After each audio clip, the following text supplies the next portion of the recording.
शुभ सकाळ मित्रांनो.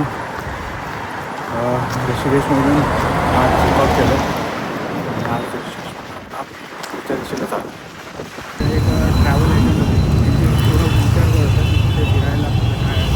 त्यांनी सांगितलं की ते आत्ता तरी म्हणजे आपलं हिल स्टेशनच आहे, तिकडे गेला तर तिकडे खूप महाग आहे. काल जो आपल्याला एक नागपूरचा आपला मित्र भेटला होता शुभम म्हणून, तो सुद्धा कॉन्टॅक्टमध्ये होता आणि तो आज मसुरीला आलेला सकाळी.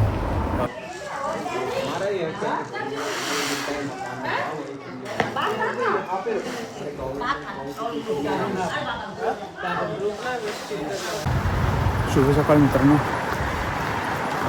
ऋषिकेशमधून आज चेकआउट केलं आणि आज पुढच्या दिशेला चालू. पुढे कुठे जायचं अजून तर कन्फर्म नाही, बघू.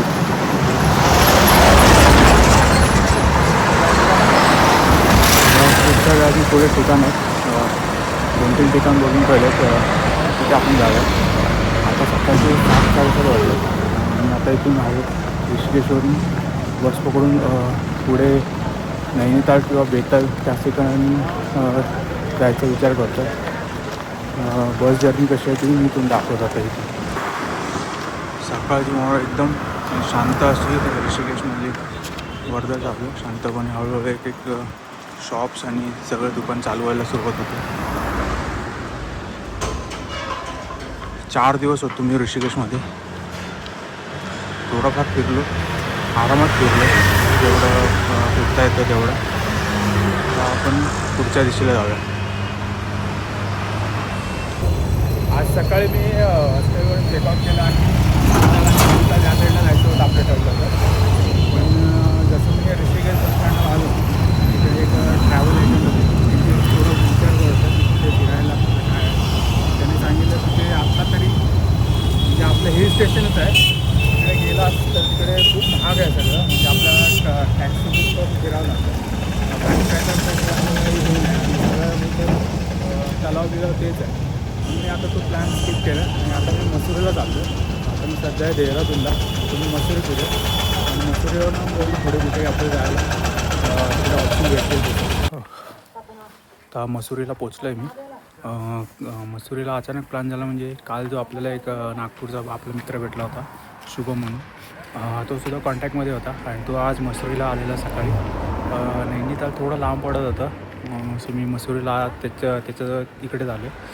आता ते आम्ही एकत्र भेटलो, थोडं लंच केलं, इथे थांबलो आहे. जो धाबा आहे तो पण इतका बरंच व्ह्यू देतो, दाखवतो तुम्हाला आता. इकडे त्या धाब्यावर जेवता येतं, मस्त व्ह्यू येतो. इथे आज मसुरी फिरूया. पुढे नैनिताल अल्मोरा त्या साईडला जायचा पण प्लॅन आहे, पण थोडे दिवस आता 1-2 दिवस इथे फिरू, त्याच्यानंतर आपण पुढे बघू कुठे जायचं आहे. तुम्हाला आता व्ह्यू दाखवतो इथून वरून, जो त्या हॉटेलमध्ये थांबलं जेवायला तिथला व्ह्यू दाखवतात.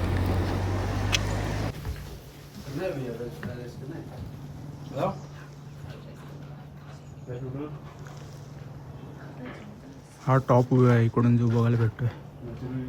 अजून तरी इथे स्नो नाही पडला. इथे जानेवारीच्या नंतर स्नो पडतो असं ऐकलं आहे.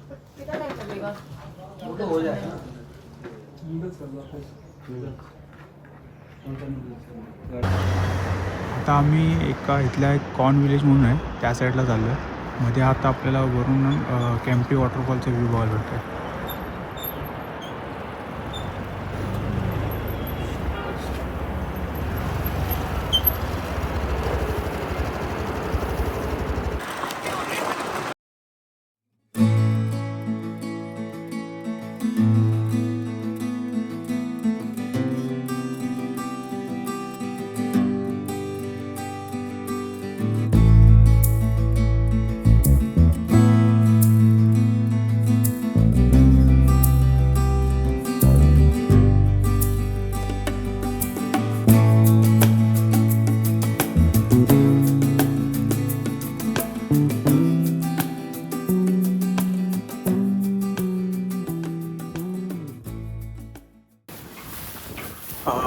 आता मी आणि शुभम असेच फिरत होतो, तर तिकडे एक विलेज असं भेटलं, कॉर्न विलेज म्हणून. विचार करतो आपण तिकडे राहायचा. फिरत कॅम्पटी वॉटरफॉलच्या पुढेच आहे, तिथपर्यंत आलो. आता कॅम्पटी वॉटरफॉलच्या पुढेच आहे आणि तिथपर्यंत आलो आहे. जर इथे स्टेसाठी ऑप्शन भेटला तर आज किंवा उद्या इथे स्टे करू, नाहीतर बघू, नाहीतर निदान हा गाव तरी फिरू. पण आहे मस्त गाव, एकदम पूर्ण डोंगरामध्ये बसलं आहे आणि शांतता आहे, खूप खूप शांतता आहे. रोडपासून थोडंसं आतमध्ये असल्यामुळे जास्त आवाज नाही, कोणाचा काय नाही. एकदम बोलतो ना स्लो लाईफ जगायला भेटेल तसा अनुभव करू शकतो आपण. खूप ऑप्शन भेटला तर दाखवतो.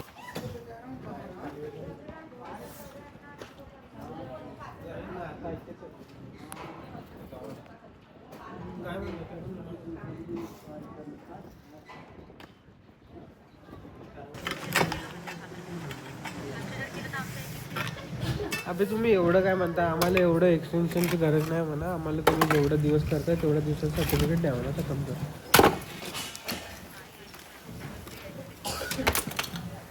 अरे मी काय म्हणताय, तू एक काम कर, तू तुझ्या मॅडमला थोडे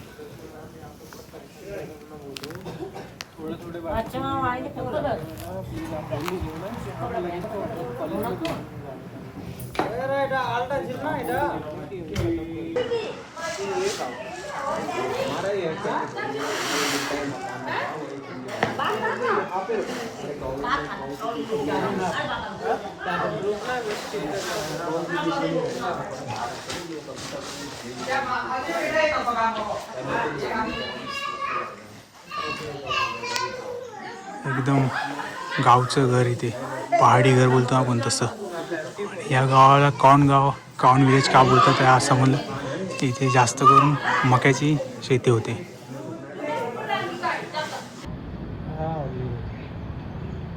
थोडासा साफ सुथरा आहे आणि क्लिनलीनेस वगैरे देखलेलं आहे.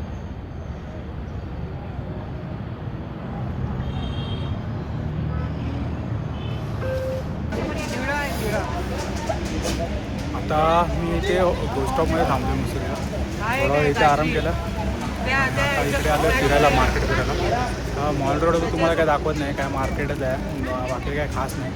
आज तर एवढं काय फिरलं नाही, तर ट्रॅव्हल केलं त्याच्यामुळे काय जास्त फिरता आलं नाही. पण उद्या आपण इथं नवीन गावात जाणार, 2 दिवस तिथे राहण्याचा प्लॅन आहे. तुम्हाला दाखवेन म्हणजे हे गाव कसं आहे. एकदम म्हणजे सिक्युरेटेड गाव आहे, मसुरीपासून थोडंसं लांब आहे. ते बघायसाठी खूप चांगलं आहे. सनराईज सनसेट तिथे चांगला बघायला भेटतं असं बघितलं.